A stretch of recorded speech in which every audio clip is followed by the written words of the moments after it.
If someone had told me the tea she pressed into my palms would steady more than the cup, I would have said I don't need kindness from strangers. Rain knifed through the city, sheeting the streets in a cold sheen as Vesper Hale stepped from her black Maybach, heels striking the wet ground in a deliberate, staccato rhythm. She didn't flinch when thunder split the sky. Power never did, and Vesper Hale was power-made flesh billionaire, the youngest CEO in the history of Hale International. She was built of steel and secrets. A woman who could end a life's trajectory with the press of a blood-red fingertip on a touchscreen. Which was exactly why the wager felt irresistible. Marry her for a month.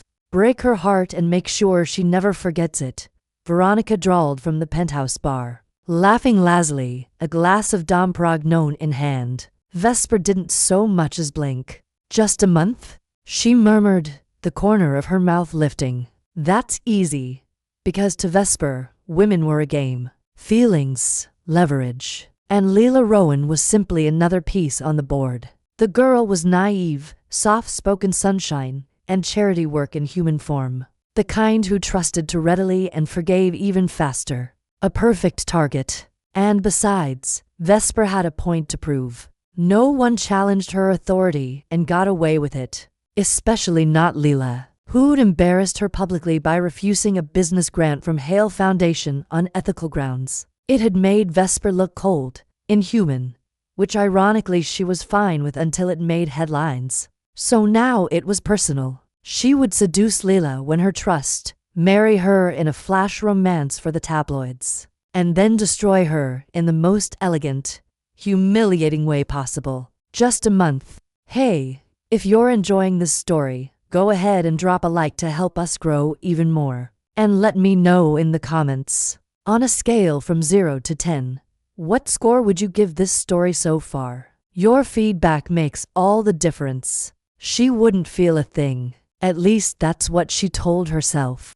The first time Vesper saw Leela again, she was in that god-awful bookstore on Kestrel and Lamont. The one that smelled like dust and dreams. Leela was there, curled up behind the register, a pen tucked between her lips, reading something with her brow furrowed and her knees drawn up, like she was the softest thing in the universe. Vesper's pulse stuttered. Annoyed, she shook it off. Miss Rowan, she said smoothly, her voice like silk over a knife. Leela looked up, and those eyes warm, open, startled Miss Hale. I don't expect much either. Vesper cut in, already stepping closer. But I hear you've been talking about me in public. Leela blinked, confused. I just declined a donation. That's not defamation, comes in many forms. Vesper leaned on the counter close enough to smell vanilla and ink. But I'm a generous woman. I'm willing to forget it ever happened. Leela narrowed her eyes slightly. Why would you do that? Because I like a challenge. Vesper's smile was predatory. And you look like one. Leela stiffened. I'm not for sale, Miss Hale. Good, Vesper said. Because I don't buy, I take. The air between them shifted. Sharp. Electric. Vesper didn't expect the heat. The way Leela's gaze didn't break. The way something flickered in those soft eyes. Not fear. Something else. Defiance. Vesper walked out of the store with Leela's scent burned into her senses. And that night, she lay awake, staring at the ceiling, wondering why the hell she suddenly couldn't stop thinking about a girl who smelled like paperback pages and stubbornness. 2 days later, Vesper sent flowers to the bookstore, then tickets to an opera, then a dinner invitation handwritten on silk stationery. Leela rejected them all, until the 4th envelope. Have dinner with me, it said. Just dinner. No strings. No expectations. The handwriting was hers. Leela showed up in a pale yellow dress that made Vesper forget how to breathe for a full 3 seconds. This is a mistake, Leela said quietly as they sat across from each other, candles flickering between them. Vesper smiled. Probably. Leela held her gaze. But I want to understand you. Vesper raised an eyebrow. That's your first mistake. And somehow that was how it started. 1 dinner, then 2, then late-night texts and stolen glances. A slow, simmering seduction that Vesper controlled with mechanical precision until the night Leela kissed her first, and something inside Vesper cracked. Not that she'd admit it, because this was still just a game, a bet, a performance. She would marry Leela in a lavish ceremony just for show, and then destroy her in front of everyone. That was the plan. The problem was Leela was making her forget why she ever wanted to win. The wedding was planned in 12 days. 12 days from Leela's tentative yes whispered with trembling lips. After Vesper had spent weeks building something that looked like trust, or at least the illusion of it. Why so fast? Leela had asked, eyes wide, voice barely above a breath. Vesper had cupped her cheek, thumb brushing against skin too soft for this world. Because I know what I want, she'd whispered, lying through her teeth. The truth was, she needed to move quickly before her resolve slipped, before the heat between them got too dangerous, before Leela saw through her, before Vesper stopped wanting to win. She hadn't expected the ceremony to shake her, but it did. There were violins and white roses, a rooftop garden overlooking the skyline, and 1,000 eyes watching as Vesper slid the diamond ring onto Leela's finger with practiced grace. Leela wore a satin dress the color of cream, her hair twisted into something ethereal, and Vesper, for one terrifying second, forgot where she was, forgot everything. The bet, the plan, the cold satisfaction she'd promised herself. She just stared, jaw tight as Leela smiled nervously and whispered, "I do." Vesper said it, too. It sounded hollow in her own ears, like someone else's voice. But the world cheered and photographers snapped photos and champagne flowed like water. Vesper smiled for the cameras, kissed Leela's cheek, not her lips, not yet, and held her hand like a trophy. And inside, she felt something fray. That night, in the honeymoon suite of a luxury hotel Vesper had bought just for the occasion, Leela sat on the edge of the massive bed, her shoes off, her dress still perfect, her hands in her lap. Vesper poured herself a whiskey. "No expectations," Leela said quietly, not looking at her. "Right?" Vesper turned slowly. "Right?" Leela exhaled. "Then can I just sleep beside you tonight? No pressure." Vesper downed the drink in one motion.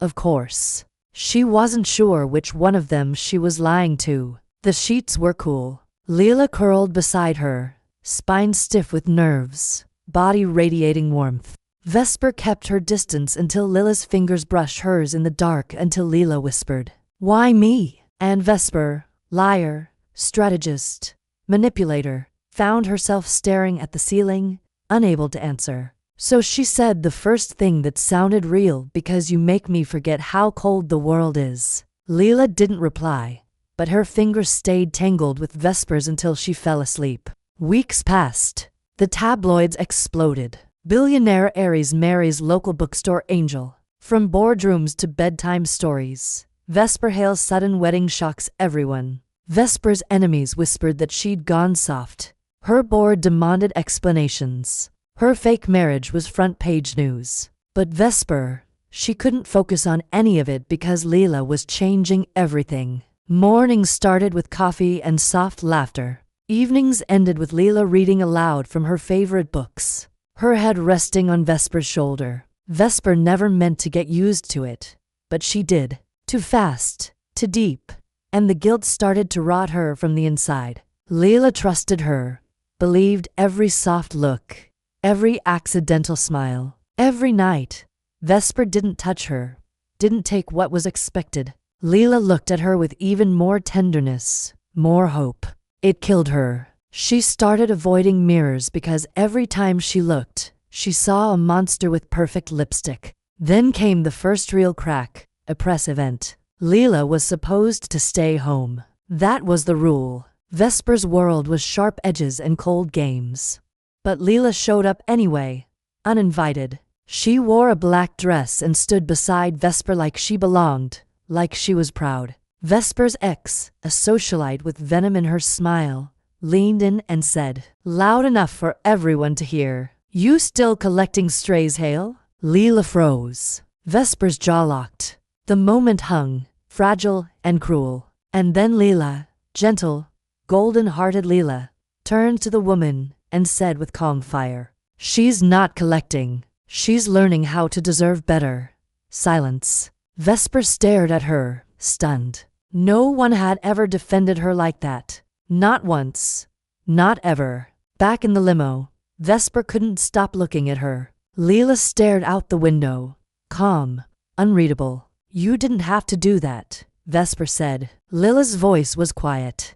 "I did." "Why?" "Because maybe you don't see it, Vesper," she said, turning to face her. "But you're not who they say you are." Vesper swallowed hard. "You don't know me." "Then let me." Vesper wanted to kiss her, wanted to run, wanted to scream. Instead, she said, "Okay." That night, they didn't sleep on opposite sides of the bed. That night, Vesper kissed her gently, slowly, as if Leela might break. Leela didn't. She kissed her back like she was choosing her. And when they fell asleep, tangled and breathless, Vesper knew something awful, something irreversible. She was falling, and the end of this bet would ruin them both. Vesper Hale was not a woman who made mistakes. She built empires from nothing, silenced rivals with a look, and walked through the world like it owed her reverence. But this thing with Leela, it was beginning to feel less like a mistake and more like a slow, exquisite unraveling. Each morning now came with a question she didn't know how to answer. How a lie started to feel so much like truth. Leela moved through their penthouse like she belonged, barefoot and humming, leaving little trails of soft chaos. A coffee cup half finished on the counter, a sweater draped over the back of a chair, a book abandoned on the edge of the bathtub. Vesper hated disorder, but somehow Leela's presence didn't feel like a mess. It felt like warmth, like home, which terrified her because Vesper was still hiding everything. The bet, the reason she started this, the countdown, she didn't know how to stop. And every time Leela looked at her with those wide, trusting eyes, Vesper felt the noose tightening. The first real fracture came one Friday morning. Leela was at the breakfast table, legs tucked underneath her, hair still messy from sleep, flipping through a poetry book while Vesper scanned business reports. "Can I ask you something?" Leela said, not looking up. "Of course. Why did you really marry me?" Vesper's hand stilled. Her pulse snapped once, sharp. "I already told you. I wanted to. You barely knew me." Leela finally lifted her eyes to hers. "People like you don't do things like that without a reason." Vesper's smile pulled tight. "Maybe you're the exception." Leela studied her in silence. "I want to believe that," she said softly. "I really do." Then she stood and walked away, leaving Vesper breathless. That night, Vesper didn't sleep. Leela's words looped in her head. "I want to believe that," while guilt, the cold, heavy kind, cinched around her chest like a vice. By morning, she'd canceled 3 meetings and followed Leela to the bookstore. It was a Saturday, the place softly humming with regulars. Vesper paused in the doorway, watching Leela laugh with a little girl in pigtails, kneeling to help her find a fairy tale. It was disarming, painful, pure. When Leela finally noticed her, she smiled, the real kind. The kind Vesper didn't deserve. "What are you doing here?" "I wanted to see you," Vesper said. "Is that allowed?" "Of course it is." Leela's eyes gentled. "You just never come here." "Maybe I should," Vesper murmured. "You look happy here." "I am." Leela tilted her head. "But I'm happier with you." It shouldn't have hurt, but it did. Because Vesper wasn't meant to be her happiness, she was supposed to be the storm that ruined her. Vesper lifted a hand and brushed Leela's cheek with the backs of her fingers. "Let me take you away tonight. Somewhere quiet. Just us." Leela hesitated, then nodded. "Okay." They drove upstate to a cabin Vesper owned but never used. It was buried in pine trees and silence, with no cell reception and no staff, just them. Leela stepped inside and let out a soft gasp. "This place is beautiful." Vesper watched her move, touching things gently, reverently, like she was afraid to break the moment. Over dinner, they talked about nothing and everything. Vesper let Leela see pieces of her that no one else ever had. Her childhood, her loneliness, her fear of becoming the monster everyone already believed she was. Leela listened. No judgment, no pity, just presence. Later, by the fireplace, Leela curled up beside her, head on her shoulder. "I never thought I'd fall in love like this," she whispered. Vesper froze. "What?" Leela looked up, eyes luminous. "With you, I think I'm falling for you." The words hit like a knife between the ribs. Vesper swallowed hard. "Leela, you don't have to say it back," Leila said quickly, almost embarrassed. "I just wanted you to know." Vesper couldn't breathe. She couldn't speak because she wanted to say it back. God, she wanted to, but she knew the second she did, the truth would start bleeding out. So instead, she kissed Leela, soft, desperate, like maybe she could bury the guilt underwent. That night, they made love for the first time. No games, no distance, just skin and breath, and the raw ache of something real. Vesper held her afterwards, Lila's head resting over her heart. And for the first time in her life, Vesper wished she weren't who she was. Wished she'd never made the damn bet, because now she was into deep. And Leela was falling for someone who didn't exist. The next morning, Vesper found Leela outside standing barefoot on the grass, staring out at the trees. "You okay?" Vesper asked. Leela didn't turn around. "I need to ask you something again." Vesper's stomach tightened. "Okay. If I asked you to walk away from everything, your empire, your money, your company, would you do it?" Vesper laughed, more out of nerves than humor. "What kind of question is that?" Leela turned to face her, and for the first time, there was no softness in her eyes. Just steel, a real one. Vesper stared at her. "What are you trying to say?" Lila's voice was quiet. "I think I know what this is." What is this marriage? You, me, why you chose me?" Vesper's mouth went dry. Leela stepped closer. "I think I know. I just want to hear you say it." Vesper Hale had never frozen in front of a confrontation. Not once. Not with ruthless CEOs. Not with shareholders. Not even when federal investigations hovered like vultures over her company. During a hostile takeover. But standing there barefoot in the grass with the morning sun brushing over Lila's skin, like the world itself loved her. She couldn't move, couldn't speak. "Say what?" she asked low and careful, like she could still steer the moment away from the cliff it was heading toward. Lila's eyes didn't flinch. "The truth." Vesper swallowed. "You're going to have to be more specific." Leela took a slow step forward. "Did you marry me because of a bet?" Silence dropped like a bomb. Vesper's pulse slammed into her throat. Her mouth opened, then shut. She felt her face shift. A micro-expression she couldn't control. And Leela saw it. She saw it. Her entire body changed, like something inside her had snapped into place. "I knew it," Leela whispered. It wasn't anger in her voice. It was heartbreak. "Worse. How long?" she asked, voice trembling, but steady. From the start, Vesper said nothing. Lila's breath hitched. She blinked fast like her tears were begging to fall, but she refused to give them that satisfaction. "So what, Vesper? You picked me out like some charity case. You pretended to fall for me just to win a stupid game." Vesper finally found her voice. "Too late, too broken." "It wasn't, Leela. It didn't stay like that." "I didn't mean don't," Leela said sharply, voice rising. "Don't you dare twist this. You lied to me. You let me fall for you. You let me touch you, sleep next to you, trust you."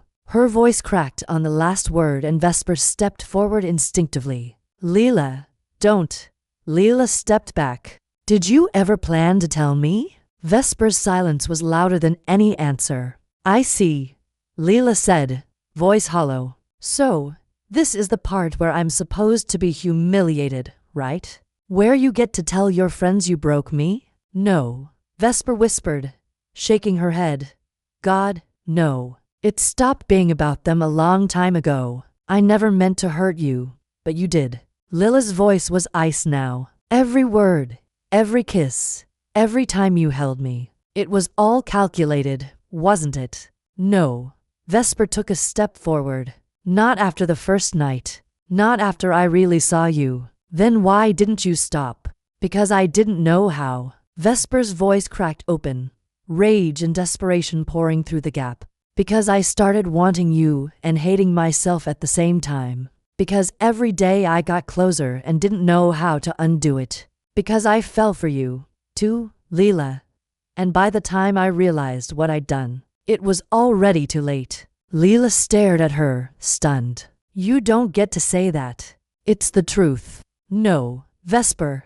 It's convenient. Her hands were shaking now. I don't know what hurts more, the betrayal or the fact that I believed in you. Vesper stepped closer again, pleading in her voice. Now, Lila, please. I will fix this. I'll do anything. I'll go public. I'll tell them all the truth. You'll what? Undo the wedding? Erase the nights I spent thinking this was real. Fix my heart like it's a press release you can spin. I love you, Vesper said, voice breaking for the first time in years. You don't.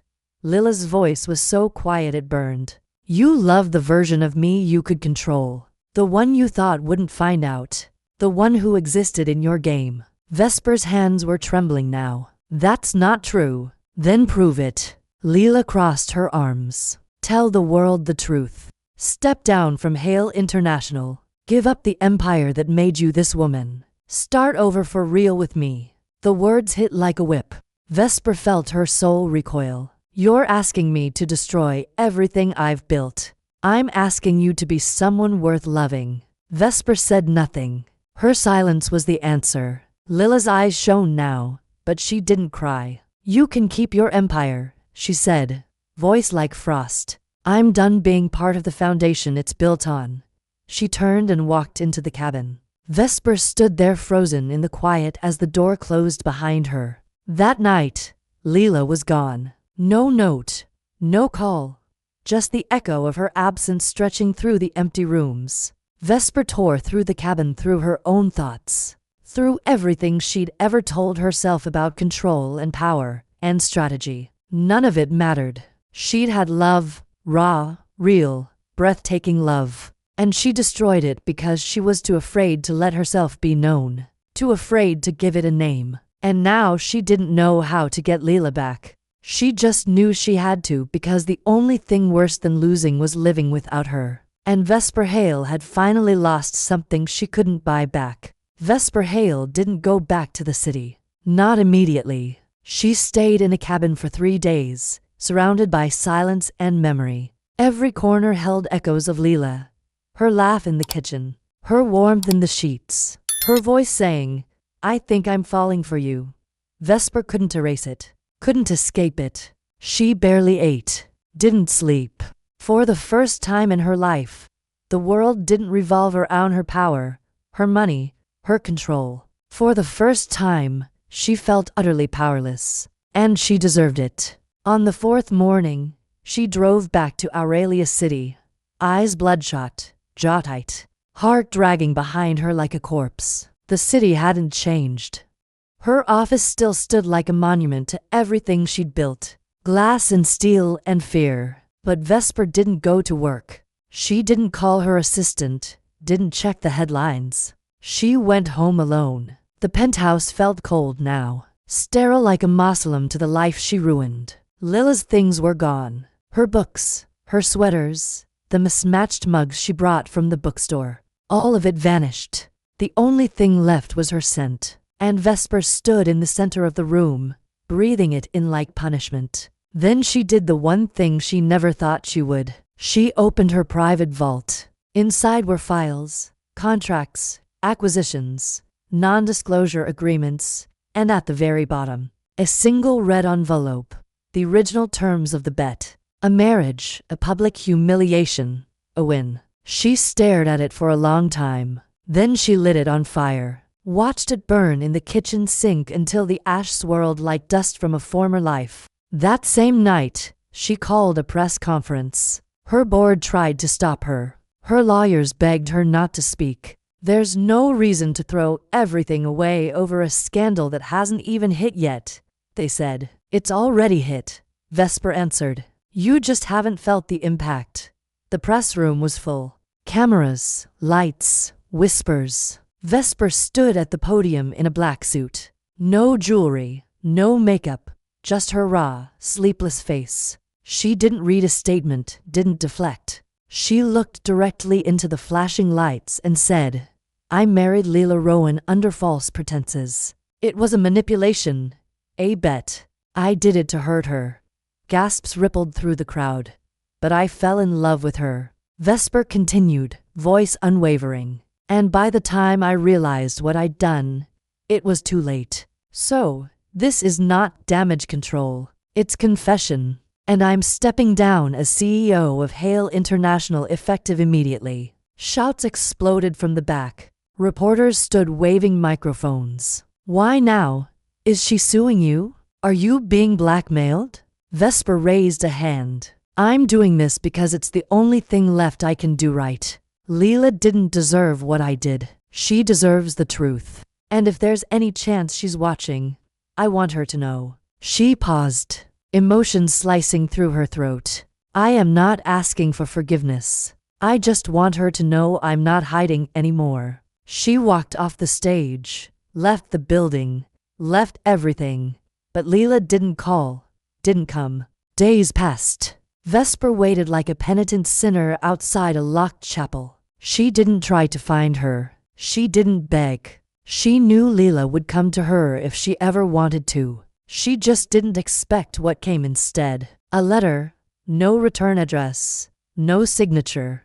But she knew the handwriting. You don't get to fix this with a headline. You don't get to say sorry in front of cameras and expect everything to change. But I saw your eyes. I saw your face. And part of me still wants to believe you meant it. So here's your chance. Prove you're not the woman who made that bet. Prove it in silence. Prove it when no one is watching. Vesper folded the letter with shaking hands. It smelled faintly like paper and rain. And for the first time in weeks, her heart beat with something close to hope. She didn't know where Leela was, but she knew what she had to do. She sold her penthouse, donated the profits to the community literacy program Leela once mentioned.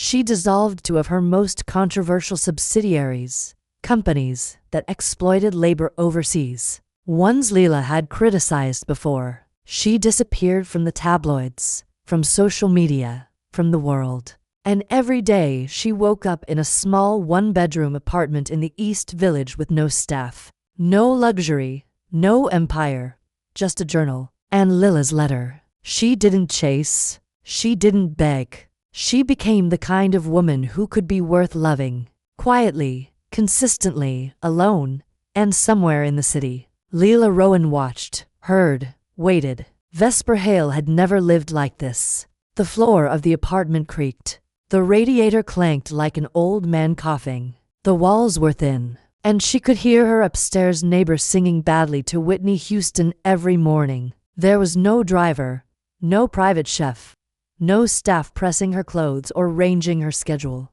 She did her own laundry, burned her own toast, and she still woke up every day with Leela's letter beside her bed, folded into perfect thirds. The crease soft from being opened too many times. Prove it in silence. Those words haunted her, grounded her, guided her. She didn't try to find Leela. She didn't go near the bookstore. But some mornings she walked past it on the other side of the street, her hood up, hands deep in her pockets, just to feel close, just to look through the windows and see if Leela was there. Sometimes she was, sometimes not. On the days she wasn't, Vesper's chest had like something was missing in her ribs. On the days she was, Vesper would stop for exactly 10 seconds, count them slowly, then keep walking because this wasn't about chasing. This was about changing. Months passed. Winter crept in. The world moved on from the scandal. Another celebrity broke the internet. Another politician lied. People forgot. But Vesper didn't. Her mornings started with cold coffee and job applications. No one wanted to hire her. Not the real her. The version stripped of power of reputation. But she kept trying. Eventually, she got a part-time gig at a non-profit Leela once mentioned. Literacy programs for underserved youth. She filed papers, made copies, picked up lunch orders for interns 10 years younger than her. And every time someone said, "You look like that billionaire woman," she smiled and said, "I used to." The pay was minimum wage. The reward was something she didn't have a name for yet. It was during one of the book drives in a community center in Brookmere that it happened. She was unpacking boxes of worn-out children's books, hair tied back, no makeup, sleeves rolled to her elbows, and then a familiar voice behind her. "You never belonged in penis." Her hands froze. The sound hit her spine like lightning. She turned slowly. Leela stood near the door, arms crossed, face unreadable. Vesper's throat closed. "Leela, you belonged here," Leela said quietly. "With people, with purpose." Vesper didn't move, didn't breathe. "You've been watching?" she asked, voice low. Leela nodded. "I didn't want to. I tried not to. But people talk. I heard about what you did, what you gave up." Vesper looked down at her hands. "It doesn't undo what I did to you." "No," Leela said. "But it shows me you meant it." Vesper stepped forward slowly. "Why are you here?" Leela hesitated. "Because I don't know if I'm ready to forgive you." Vesper nodded. "I understand, but I needed to see you with my own eyes." And Leela's gaze softened just slightly. "You look smaller." Vesper blinked. "Smaller. Not physically, just less untouchable, less armored." "That's probably because I haven't slept in weeks." Leela smiled barely. "You used to be terrifying. I still am." "No," Leela said. "You're human now." Vesper's voice cracked. "You make me want to be." Silence stretched between them. Raw, electric. Then Leela walked closer, stopped just a few feet away. "I'm not here to fix you, Vesper. I know. And I'm not here to fall back into something toxic. I don't want that anymore." "I don't know what I want," Leela admitted. "But I miss you." The word slammed into Vesper's chest. "I miss you, too," she whispered. Leela looked down. "I think about that cabin that night. The way you looked at me like you couldn't believe I was real." Vesper stepped closer. "You were the only real thing in my life." Their eyes locked, and for a moment the world stopped. Leela reached into her bag, pulled out a book, an old battered copy of Jane Eyre. "You left this at the penthouse." Vesper took it with trembling hands. "I read it 3 times since you left." "Did it end differently?" "No," Vesper said, "but I understood it better." Leela nodded. "Maybe we'll understand us better, too." And then she turned, walked away again. But this time she looked back just once. And Vesper knew the wall was cracking. The door wasn't open, but it wasn't locked anymore. The door wasn't locked anymore, but it wasn't open either. And Vesper Hale knew that if she barged through it, Leela would close it again for good. So she waited carefully, respectfully, painfully. She went to work. She stocked bookshelves. She sat in quiet subway cars instead of back seats of luxury sedans. She paid bills late sometimes, bought groceries with exact change. It was humbling, grounding, necessary. She didn't run into Leela again for almost 3 weeks. Then one Friday afternoon, she found a paper bag on the front steps of her building. Inside, a sandwich from her favorite cafe, a thermos of jasmine tea, and a single note. "You forgot lunch again." I asked around. A Vesper sat down on the concrete, heart thudding like it was trying to claw its way out of her chest. She read the note 10 times, memorized the curve of Lila's handwriting, the fact that it was signed with just A, the tiniest olive branch. The next day, Vesper answered in kind. She left a used copy of The Bell Jar outside the bookstore, a note tucked between pages 112 and 113. "Don't forget to eat. You forget when you're sad." No signature.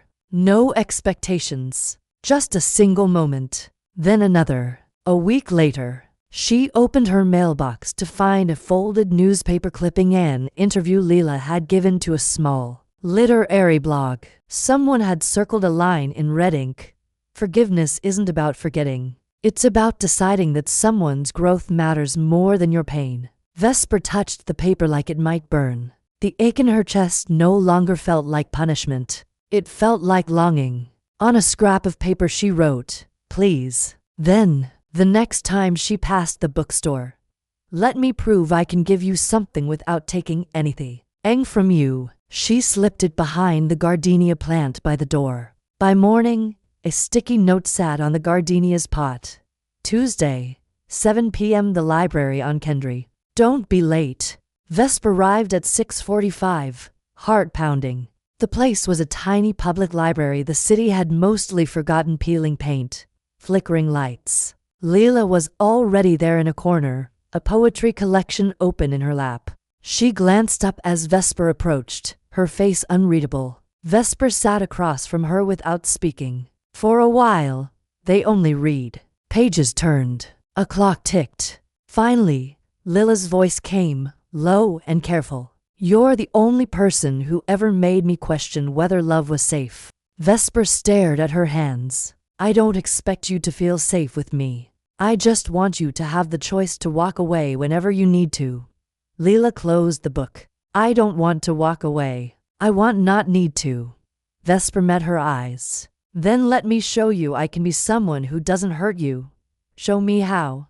"By staying. By not asking for anything. By being there when you look and quiet when you don't." Leela leaned back, studying her. "You know, it wasn't just the lie that broke me." "What was it?" "It was how you looked at me like I was yours. Like I mattered. Like I was." She paused. "Special. You were. But not enough to make you stop." Vesper's voice splintered. "I know. And I'll regret that for the rest of my life." Leela looked away. "I don't need you to grovel." "I'm not," Vesper said softly. "I'm grieving what I ruined." Leela nodded, slow and uncertain. "I can't promise anything. I'm not asking for a promise.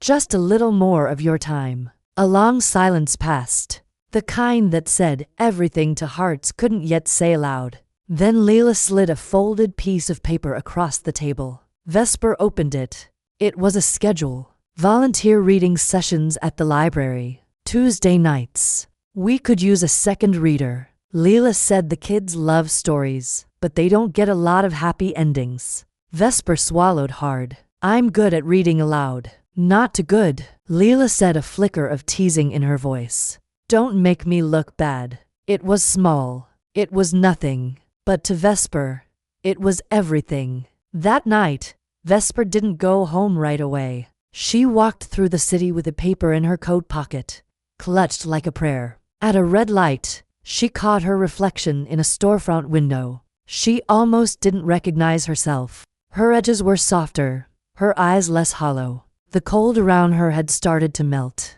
not because she'd won anything, but because she'd stopped trying to. The next Tuesday, she showed up 15 minutes early. Leela was already there. Vesper sat beside her on the rug as children trickled in, wide-eyed and full of energy. Leela started the session with a picture book, reading with gentle inflection. The kids were mesmerized.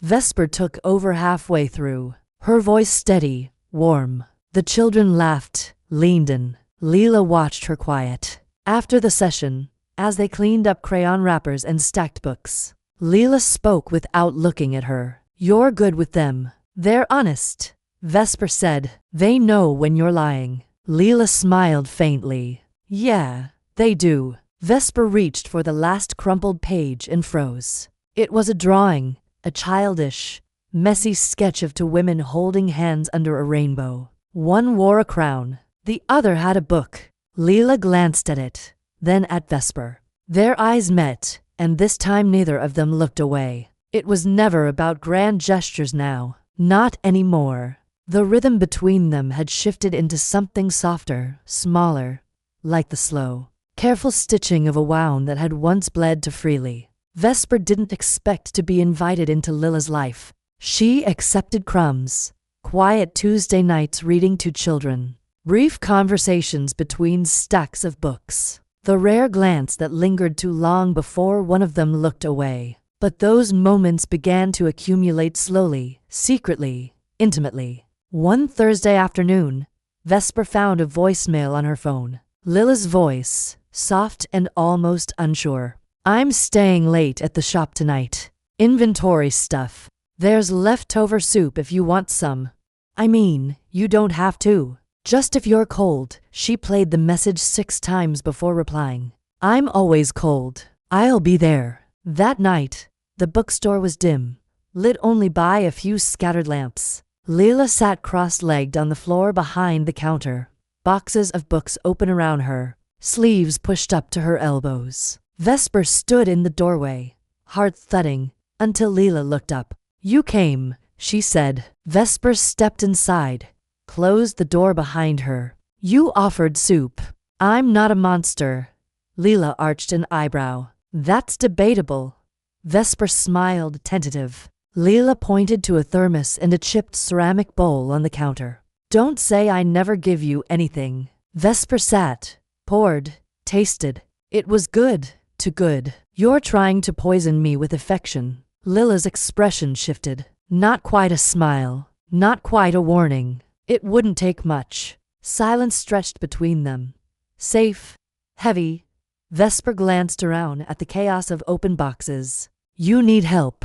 Lila shrugged. "I've got a system, but I wouldn't say no to company." So, they worked together. Vesper sorted books by genre while Lila labeled them, their hands occasionally brushing, their eyes meeting in moments that made the air grow thick with unspoken things. At one point, Vesper pulled out a worn-out romance novel with a ripped cover and held it up. "You still stock this one?" Lila glanced at it. "It's cheesy, predictable, full of cliches." Then she took it from Vesper's hand. "But yeah, people love it. Happy endings are a rare kind of hope."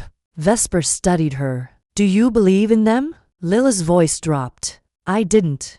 Not for a while." Vesper swallowed. "Because of me." Lila nodded. "You didn't just lie to me. You rewrote me. You turned me into a prop in someone else's game." Vesper's throat tightened. "I hate that I ever made you feel small." "You didn't make me feel small," Lila said, eyes piercing. "You made me feel like I wasn't real, like everything I was. My choices, my boundaries, my heart was just background noise for your story." Vesper stepped closer. "I see you now. You should have seen me then." "I know." Vesper's voice cracked. "I look at you and I see the girl who held my hand in bed and didn't ask me to give anything. I wasn't ready to. The girl who defended me at a party where everyone hated me. The girl who made me want to be someone better, and I crushed her." Lila was quiet for a long time. "She's still here," she whispered, "but she's different now. Stronger, angrier, smarter." Vesper nodded. "She deserves everything." Lila looked up at her. "What about you? What do you think you deserve?" "Not you," Vesper said instantly. "Not after what I did." "Then why are you still trying?" "Because I want you anyway. Even if I never deserve you. Even if I never get to kiss you again. Even if I only get your silence or your friendship or nothing at all. I still want to spend my whole life proving I'm no longer the woman who married you for a lie." Lila stared at her. Then slowly she stood. Vesper stood too. They were close now, close enough to feel the heat, the ache, the history. Lila reached up gently and touched Vesper's face, brushing her thumb across the hollow beneath her eye. "You look tired," she murmured. Vesper closed her eyes. "I haven't slept since the day you walked out." Lila exhaled. "I haven't breathed right since that day." Vesper opened her eyes. "Then maybe we're still broken in the same places." Lila's touch lingered. Her fingers slid into Vesper's hair, slow, hesitant, almost trembling. "If I kiss you now," she said, "it won't be forgiveness. I don't want forgiveness. It won't be a promise either." "Then what?" Vesper whispered. Lila leaned in, her lips just a breath away. It'll just be now. Vesper didn't move, didn't speak. She let Leela close the last inch. Let her kiss her. Soft, careful. Like they were testing the shape of something that could never be rushed again. It wasn't fire. It wasn't lust. It was something deeper. Something broken and rebuilding at the same time. When they pulled apart, Leela didn't let go. Her forehead pressed to Vesper's. Stay, she whispered. Just for tonight. Always. Vesper breathed. But Leela shook her head. No promises. Not yet. Just stay. Vesper nodded. You think she'll forgive you just because you play humble? She already kissed me, Vesper said. That wasn't forgiveness. That was hope. And you've never known the difference. She turned and walked away, heart pounding, hands shaking. Not with fear, but release. Leela was worth all of it. Every humiliation, every piece of herself she had to tear down and rebuild. But Veronica, she wasn't finished. That night, Vesper received an anonymous email. No words, just attachments, photos, screenshots, evidence. The original terms of the bet, the party where it was made, her own voice on audio, laughing. She's so soft. I could marry her in a week and have her crying by the end of the month. Vesper's blood ran cold. The email had no threat, no demand, just proof. Enough to destroy everything. Enough to ruin Leela all over again. The next day, she walked into the bookstore, the printed photos clutched in a trembling hand. Leela was behind the counter, hair in a loose braid, humming softly to herself. She looked up and smiled until she saw Vesper's face. What happened? Vesper laid the pages on the counter. These exist, she said quietly. Leela looked down. Her face palled. She flipped through the images, her hands steady, her eyes not. She recognized the voices, the laughter, the truth. Again, Vesper watched her unravel in silence, watched her fight to hold her composure. Is this what you were afraid of? Leela asked. That someone else would break it for us? Vesper nodded. Yes. And I know what you're thinking. That I should have told you. That I should have burned these before anyone else could. But I couldn't. Not this time. Not again. Leela folded the pages, placed them gently aside, then looked up. Her voice was calm, too calm. Do you still talk to her? No. Did you know she'd do this? I hoped she wouldn't, but you weren't surprised. Vesper didn't answer. She didn't have to. Leela stared at her for a long time, then said, You need to go. Vesper's heart cracked. Leela, not forever. Just right now. I need space. Will you? I don't know. Leela whispered. I want to believe we're past this. But some scars don't fade when you keep reopening them. Vesper nodded, backed away, walked out the door again. But this time she didn't feel like she was being punished. She felt like she was being tested, and if Leela needed space, she would give it for as long as it took. Leela Rowan didn't cry. Not this time. She sat alone in the back office of the bookstore. The printed pages spread out in front of her, proof of a past that wouldn't die quietly. Her hands rested palm down on the desk, steady, though the storm inside her had begun again. Violent and loud and ancient. Vesper's voice echoed in her mind. I wanted you anyway, even if I never deserved you. But that voice was layered now, blended with another, a darker, cruel version. She's so soft. I could marry her in a week and have her crying by the end of the month. That version of Vesper had existed once, had smiled through deception, touched her gently while planning her downfall, and Leela had loved her, trusted her. Leela stared at the evidence. A photograph of Vesper with her head thrown back in laughter at some rooftop party. The audio transcribed word for word, emotions stripped to syllables. She read every line again and again, not to punish herself, but to remember, because moving on without facing the truth would only be another lie.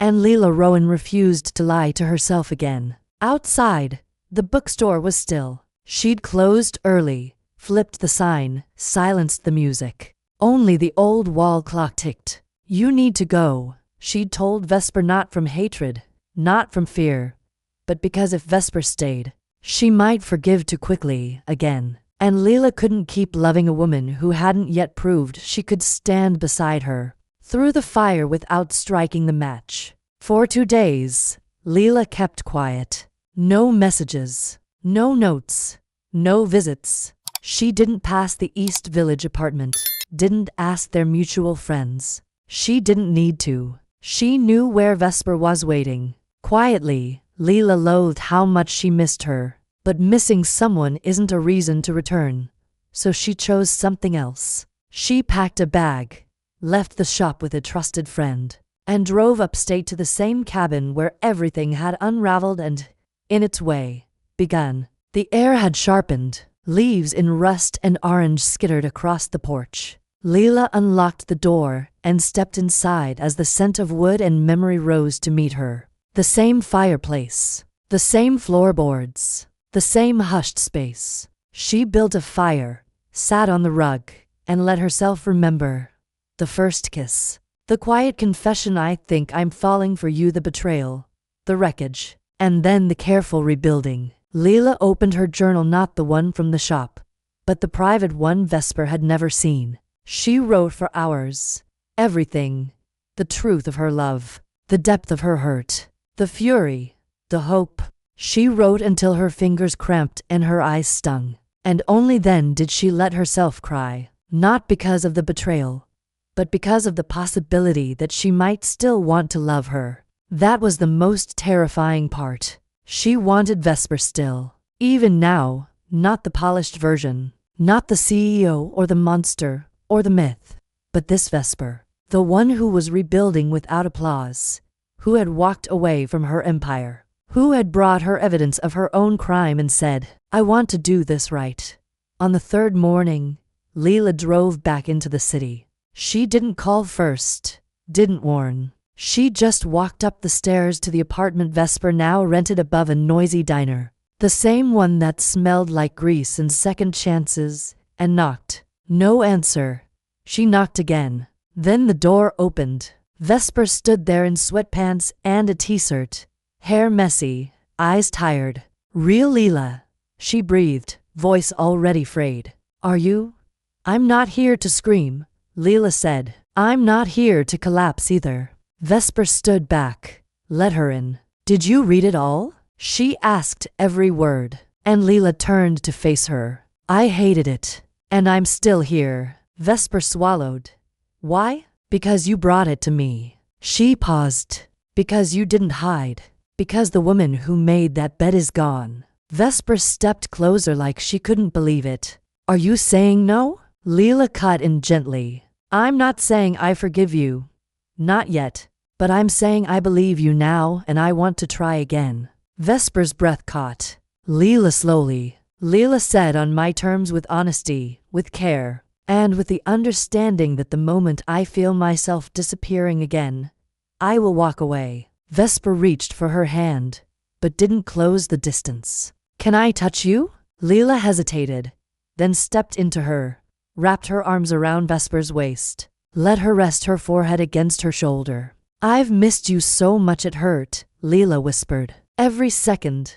Vesper held her then, not tightly, not possessively, just there, steady, reverent. They didn't kiss. They didn't make promises. They just stood breathing each other in. It was the beginning of something fragile, raw, unwritten, a slow rebirth. The fire hadn't gone out, but it had learned to warm instead of burn. They didn't call it a second chance. That phrase felt too clean, too packaged, like it came wrapped with a bow and a guarantee. What Vesper and Leela had now was messier, slower, something between a restart and a reckoning. They moved like people walking barefoot through broken glass. Cautious, deliberate, flinching when old scars were pressed just a little too hard. Vesper didn't stay the night. She didn't even ask to. After that quiet, soul-deep embrace in her apartment, she let Leela go, opened the door for her, watched her leave with hands curled into fists, aching to hold her again. But wanting her wasn't the point anymore. Respecting her was. Leela texted her the next morning. There's a poetry reading tonight at the shop. I think you'd like it. No pressure, Vesper replied simply. If you're there, I'll like it. That night, she arrived early, helped Leela move chairs and string up soft lights. They didn't talk about the past. They didn't talk about anything heavy at all.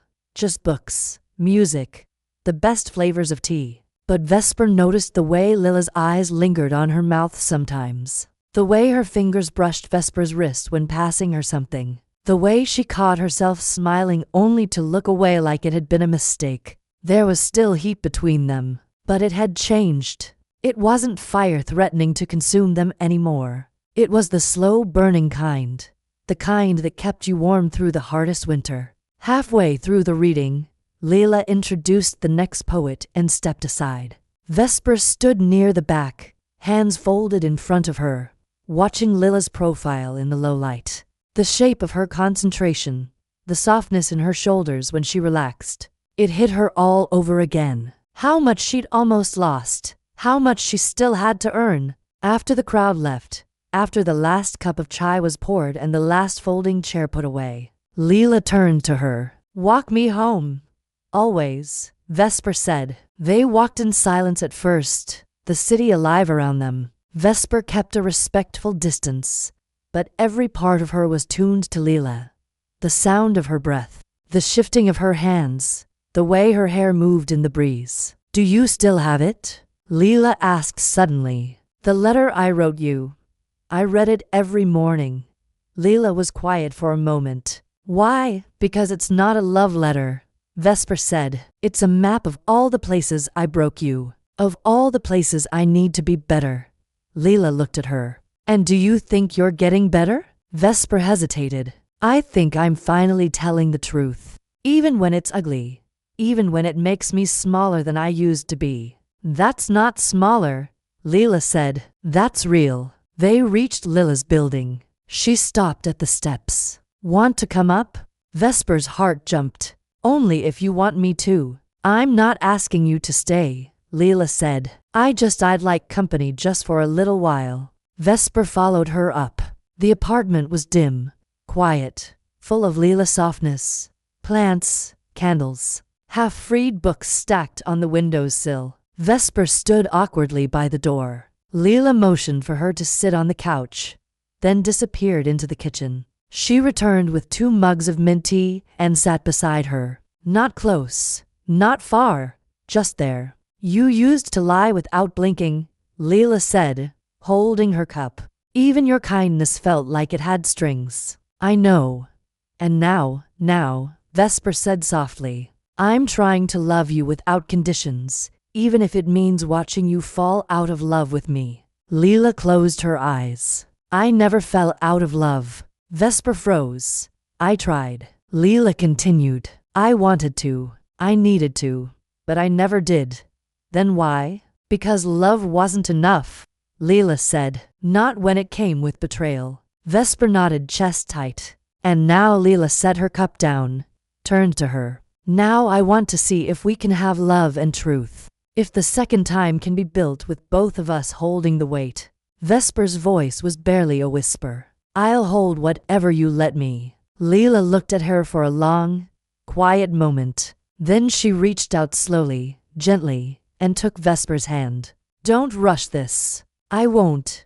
Don't try to make up for the past with flowers and speeches. I know. Just be here. Be real. And when it's hard, don't run. I'll stay. Leela nodded. Then I think we can try. Vesper leaned forward, forehead resting against Lila's.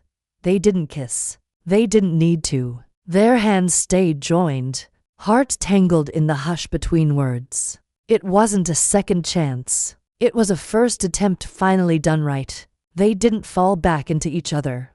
They walked slowly, step by trembling step. Each glance, each shared silence, each accidental laugh was a fragile thread that reconnected what had once been shredded. Vesper was careful with her hands now. She didn't reach for Leela unless invited. She didn't linger too long when they brushed fingers passing a cup, or when their legs touched on the subway ride home from the library. She gave Leela the space to want her again. And Leela didn't know what scared her more. That she still wanted Vesper, or that maybe she was falling even harder this time. Because this wasn't the fantasy anymore. This was the real flawed, haunted version of the woman who'd once broken her. And Leela was seeing pieces of Vesper no one else ever had. Like the way she flinched when someone raised their voice, even if it wasn't at her. Or the way she sometimes forgot to eat, lost in self-punishment until Leela placed food gently in front of her. Or the quiet way Vesper would whisper, "Are you okay?" every time Leela fell silent for too long, as if she couldn't bear another goodbye. They hadn't kissed again, not since that night in the apartment, but they were closer now than they'd ever been before. Not physically, emotionally. There was no mask left, no armor. And for Leela, that vulnerability was intoxicating and terrifying. On the night of Vesper's birthday, a date Leela had once known but hadn't celebrated since the fallout, she showed up at Vesper's tiny apartment holding a small box wrapped in plain paper and tied with twine. "You remembered?" Vesper whispered, stunned. "I almost didn't come," Leela admitted. "I was afraid you'd think it meant more than I'm ready to give." "It means everything," Vesper said, stepping back to let her in. "Whatever it is, however long you stay." Leela walked inside, setting the box on the table. "It's not much. You're here. That's more than I deserve." Vesper opened the package slowly. Inside was a pocket watch. Old, worn, beautifully simple. On the back, a small inscription. "Time doesn't undo what we did, but it gives us space to do better." Vesper blinked fast. "You really never do anything halfway, do you?" "Neither do you," Leela said. "That's why it hurts so much." They sat across from each other at the table, 2 cups of tea between them. Vesper traced the rim of her mug. "I haven't celebrated my birthday since I left Hale International. Didn't feel like I'd earned anything worth celebrating." "You have," Leela said. "I see it every time I look at you. I'm still scared of what? That I'll slip. That I'll disappoint you. That you'll realize I'll never be enough to make up for what I did." Leela reached across the table, touched Vesper's hand. "I'm not asking you to make up for the past. I'm asking you to build something new with me slowly, day by day." Vesper looked up, eyes glassy. "Do you really believe we can?" "I don't know," Leela said, "but I want to believe. And that's a start." They sat in that softness for a long while. Then without a word, Leela stood, walked around the table, and sat beside Vesper. Their arms touched. Vesper didn't move, didn't breathe. Then Leela turned her face, lips close to Vesper's temple. "I want to kiss you," she whispered. Vesper turned to her, breath catching. "You can." Leela cubed her face, tilted it gently, and kissed her, not like a promise, not like a confession, but like a question. Vesper answered it with her mouth, her hands, the quiet sound she made when Leela leaned in deeper. This kiss wasn't soft like the last. It was wanting, honest, earned. Vesper pulled away just slightly, forehead pressed to Leela's. "Does this mean?" Leela closed her eyes. "It means I want to stop surviving you and start loving you again." Vesper exhaled like she'd been holding her breath for months. "Then let me love you right this time." Leela nodded slowly. "You can start by sleeping beside me tonight. Just that, nothing else." "I'll stay as long as you want," Vesper whispered. "Then get your coat." That night, they lay in Leela's bed, fully clothed, facing each other, hands entwined between them. Vesper whispered stories she'd never told anyone. About her mother's absence, about growing up feeling like a mistake dressed in designer clothing. Leela listened, then opened her own wounds. The guilt she'd carried for trusting Vesper to fast. The loneliness that had once devoured Leela when Vesper vanished had become something else. In the space between pain and presence, they were building something raw, unshaped, something that might, in time, be called love again. But beyond their small world, Veronica Lang had not disappeared. She watched, waited, and smiled, because Vesper had walked away from the Empire. Not the consequences, and Veronica always struck when it hurt most. They woke before dawn, changed by a quiet shift neither could name. Vesper lay facing Leela, her hand loosely in Lila's all night. They hadn't kissed, hadn't undressed, hadn't even said I love you, but holding each other felt more intimate than anything. Vesper studied the soft crease in Lila's brow and thought, I want to be better for you. I may never be enough, but I'll spend my life trying. Lila stirred, smiled, and brushed a kiss to Vesper's cheek. A small, steady trust. Peace didn't last. By 10, private calls stacked. Then a text. Check the news. Headlines blared. Former billionaire Vesper Hale secretly dating her past victim again. With photos of sidewalks and doorways and poetry night smiles. Worse, a leaked email suggested Vesper and Veronica had coordinated a second manipulation. Lila went pale. Vesper swore the email was forged. I stepped away from everything, she said. She waited until I was close to getting you back. Lila asked, so what do we do?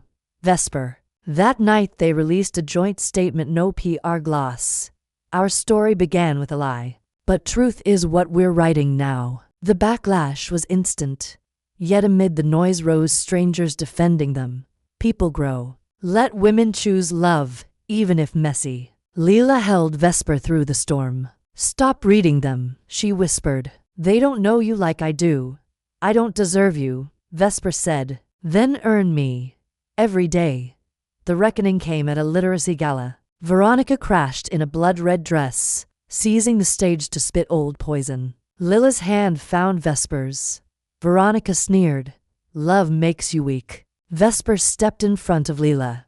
I'd lose it all again to keep her safe. You chose to be powerless, Veronica hissed. No, Vesper said. I chose to be human. Security removed her. The spell broke. After, the emails were exposed as fakes. Silence, for once, was kind. Vesper and Lila built a life in small, steady ways. Morning walks to the bookstore. Notes tucked in sweaters. Breakfasts learned without burning. Lila forgave in pieces. Together, they made something new in early spring. Vesper drove Lila to the cabin remade clean and bright. She handed Lila a letter, not a proposal, a promise. To love without lies, protect without pride, build without fear, and wait with a ring in her pocket until Lila was ready. Lila kissed her answer and said yes to the ring, the cabin, the ordinary days, to Vesper. They chose truth, and they chose it together, every day. And this time, neither looked back. They moved forward together,